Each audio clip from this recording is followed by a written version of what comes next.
നിങ്ങൾ ഒരു apple ഹേറ്ററും Android ലവറുമാണോ? എങ്കിൽ ഞാൻ പറഞ്ഞു ശ്രദ്ധിച്ചു കേട്ടോ. Apple is A mad company. 7 വർഷം മുമ്പ് ആപ്പിൾ അവരുടെ ഫോണുകളിൽ നിന്നും ഇയർഫോൺ ജാക്ക് ഒഴിവാക്കി. എല്ലാ പ്രാവശ്യവും ആപ്പിൾ ഇത്തരത്തിലുള്ള ചേഞ്ചസ് അവരുടെ ഫോണുകളിൽ വരുത്തും. അതിന് ഒരുപാട് ക്രിറ്റിസിസം അവർക്ക് കിട്ടുകയും ചെയ്യും. പക്ഷെ ആരും ശ്രദ്ധിക്കാതെ പോകുന്നൊരു കാര്യം ഇത് അവരുടെ ലോങ് ടൈം ബിസിനസ് പ്ലാൻ ആണ് എന്നതാണ്. ഈ അടുത്ത് പുറത്തു വന്ന കണക്കുകൾ പ്രകാരം ആപ്പിൾ അവരുടെ പ്രൊഡക്റ്റായ എയർപോഡ്സിൽ നിന്നും ഉണ്ടാക്കിയത് ഏകദേശം 2 ലക്ഷം കോടിയോളം രൂപയാണ്. No it make sense. അവർ ചിന്തിച്ചത് ഇങ്ങനെയാണ്: ഒരു ഫോൺ കംപ്ലീറ്റ് ആവുന്നത് അതിൻ്റെ കൂടെ ഇയർഫോൺ വരുമ്പോഴാണ്. അപ്പോൾ അത് ബോക്സിൽ നിന്ന് എടുത്തു കളഞ്ഞാലോ?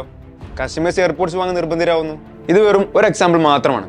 ആപ്പിൾ അവരുടെ ഫോൺ ബോക്സിൽ നിന്നും ചാർജർ എടുത്ത് ഒഴിവാക്കിയത് ഓർമ്മയില്ലേ? ഇതിനെ കളിയാക്കി സാംസങ് വരെ ഒരു സമയത്ത് മീംസ് ഇറക്കിയിട്ടുണ്ട്. പിന്നീട് എന്താണ് സംഭവിച്ചെന്നറിയോ? ഇവർ 1000 കോടിയോളം രൂപ ഇതുവഴി സമ്പാദിച്ചു.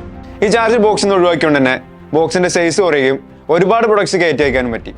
ഈ സാംസങ് ഉൾപ്പെടെ എല്ലാ കോമ്പറ്റീറ്റേഴ്സും പിന്നീട് അവരുടെ ബോക്സിൽ നിന്നും ചാർജർ ഒഴിവാക്കുകയും ചെയ്തിട്ടുണ്ട്. ടെക് ഇൻഡസ്ട്രിയിൽ വളരെ കോമൺ ആയ ഒരു ട്രെൻഡാണ്. 99% ചേഞ്ചസും ആപ്പിൾ വളരെ ലേറ്റ് ആണ് ഇംപ്ലിമെന്റ് ചെയ്യുന്നത്. പക്ഷെ എപ്പോഴെങ്കിലും ആപ്പിൾ ആദ്യമായിട്ട് ചെയ്യുന്ന ഒരു കാര്യം മറ്റെല്ലാ ബ്രാൻഡുകളും കോപ്പി ചെയ്യുന്നു എന്നതാണ് വാസ്തവം. സോ നിങ്ങളൊരു ആൻഡ്രോയിഡ് യൂസർ ആണോ അതോ ഐഫോൺ യൂസർ ആണോ?